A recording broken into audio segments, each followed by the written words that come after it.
Hey guys, welcome back to Storytime with Mr. Isaiah. We are reading Sink or Swim, and we're starting chapter 19 today. So if you haven't already, make sure you go back and watch chapters 1 through 18. If you haven't already, subscribe and click the bell so you don't miss a thing. And make sure and leave me a comment in the comments. I haven't heard from anybody in over a week, so make sure you say hey, what's up, or something, okay? Let's get started with chapter 19. On the second dog watch, I met up with Woody for dinner, which was canned meat and gravy over boiled potatoes and something green next to it that might or might not have been a vegetable. We just called it evening slime. Woody smelled pretty rank as usual, and his clothes and face and hands were grease stained. He didn't bother washing up, but just dove right into his food, which he obviously enjoyed a lot more than the rest of us. I picked at mine and mostly ate crackers and drank coffee, even though Mama wouldn't ever let me have it back home because she said it would stunt my growth. Nobody said that here, and I figured if there was one thing I did that she wouldn't approve of, better drinking coffee than a lot of other stuff. Nice to get out of that engine room once in a while, Woody said between bites. You know how tight it is back there? And I'm not just talking about the engine room either. I'm talking about where we all bunk. It's a good thing everybody gets along. You sound like you actually like it, I said. Woody nodded. You know, I kind of do. I've even been thinking that after the war, after we kicked Germany's butt and everything, I might even stay in the Navy. He held up a fork full of evening slime. They feed you, give you a place to sleep, teach you a job, and you get a paycheck once a month that you can spend however you want. Can't see what's not to like about that. Another guy sitting with us in the mess scoffed. His name was Fulton. What about getting yourself killed by a torpedo? I can see a lot that's not to like about that. Hasn't happened so far, Woody said, reaching over to scrape my uneaten canned meat and slime onto his plate. Plus, where I'm from, you could get run over by a tractor, stomped by a horse, all kinds of things. You could spend your whole life cropping tobacco on somebody else's tobacco farm and not have anything to show for it. I don't mind taking my chances on a little ship like this, running up and down the East Coast, getting to go those bars down in the Key West, and I bet they got some good ones in New York City too. I hope we get Liberty up there once we deliver this convoy back safe and sound. Here's hoping that happens, I said. We already lost one ship. Yeah, but we got one of theirs back, Woody said. Bet that's why they're staying away. Fulton scoffed again. They ain't staying away, farm boy. They're just waiting for us to let our guard down. Woody shrugged and swallowed his last bite of my dinner. I still like it here, he said. Later that same night, I was back in the lookout platform. It was midwatch, 2 a.m, that full moon high above us casting short shadows off the ships. The white foam behind the fantail was practically shining. The PC was quiet, but I knew the whole crew was being vigilant since we were so exposed. It might as well have been daytime, except that then I'd at least have had a chance of seeing a glint of sunlight off of a periscope lens, letting me know that the U-boat company. I knew they were out there, just like Fulton said, down in the mess earlier, waiting for us to make a mistake.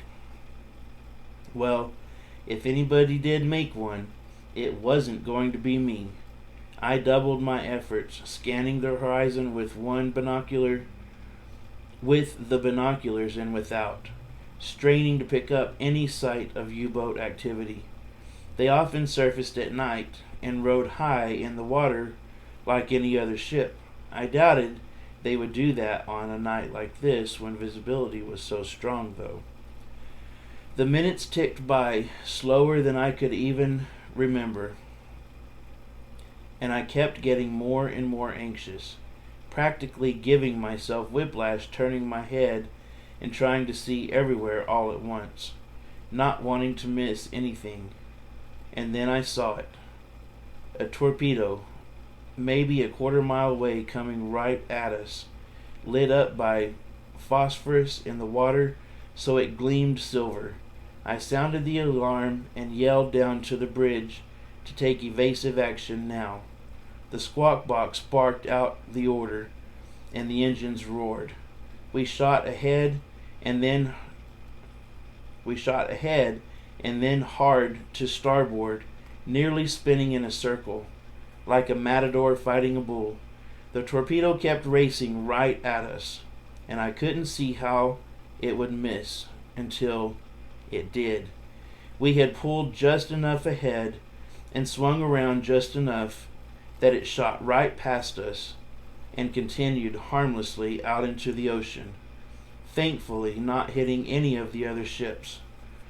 The call went out to general quarters, and as guys ran to their posts, our PC swung all the way around and now raced in the direction of the torpedo had come from. I was still in the crow's nest and the first to see a second torpedo also coming straight at us. I yelled down to the bridge again, and this time it was easier to dodge. We continued on to where the U-boat must have been, not waiting to get there before the order came to fire the cannon, even though we couldn't see the target. But it had to be ahead of us somewhere, and fairly close. The shells exploded, sending those giant plumes of water up into the night sky like silver fountains in the moonlight. "Prepare depth charges," the captain barked over the squawk box as we pressed on, our PC going so fast we seemed to be skimming the tops of the waves again. There was no time to climb down from the lookout platform, so I held on as tight as I could and might have been the only one to see the third torpedo just before it hit. The explosion was on our starboard side, and it threw me so hard against the rail that I would have gone over and fallen to the bridge if my safety line hadn't been attached. I must have hit my head because I blacked out for a minute. It had to have only been a minute because when I regained consciousness, the ship was still rocking wildly from the explosion.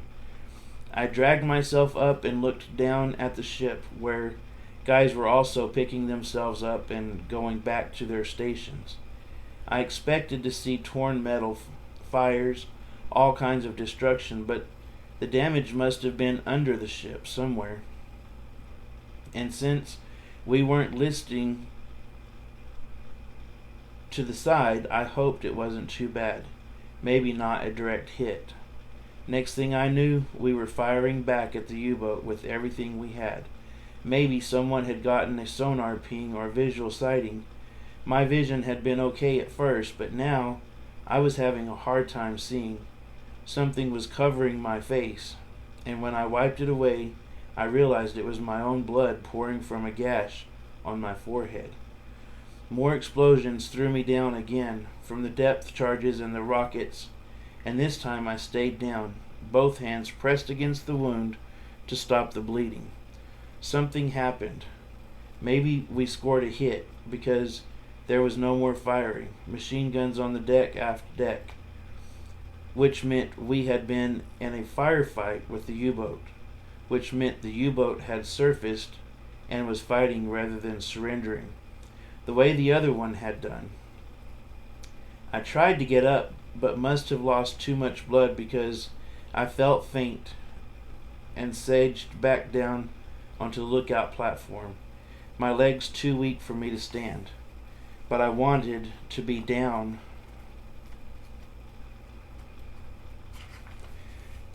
there. I wanted to be helping. I wanted to be shooting guns at those Germans and protecting my friends and my ship. Engines revved up, the PC jerked into motion away from the battle. I heard another engine, and that must have been the U-boat doing the same thing. Both ships were damaged, including, I found out later, our big gun, which was why we couldn't use it in the face-off, and both ships were retreating. I kept hoping I would see the U-boat sink, but it just kept pulling away from us until it was out of sight and out of range.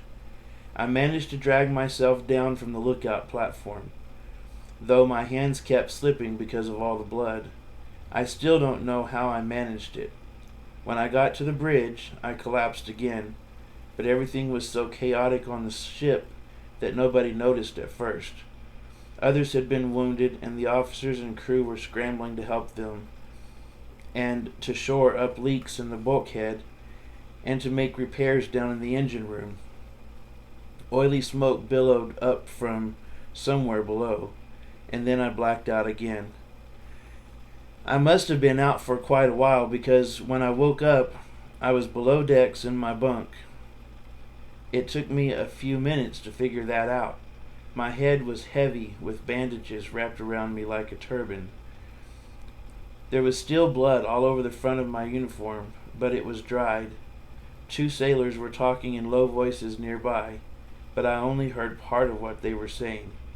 Some guy in the engine room, pipe burst, killed instantly.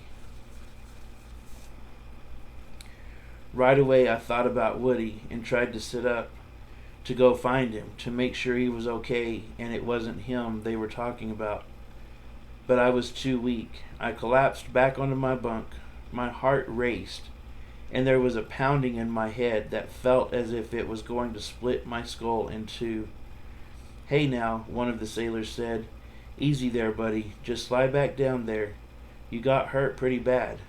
You can't be getting up." "Was it Woody?" I whispered. My mouth was so dry, my throat parched, that I could barely speak.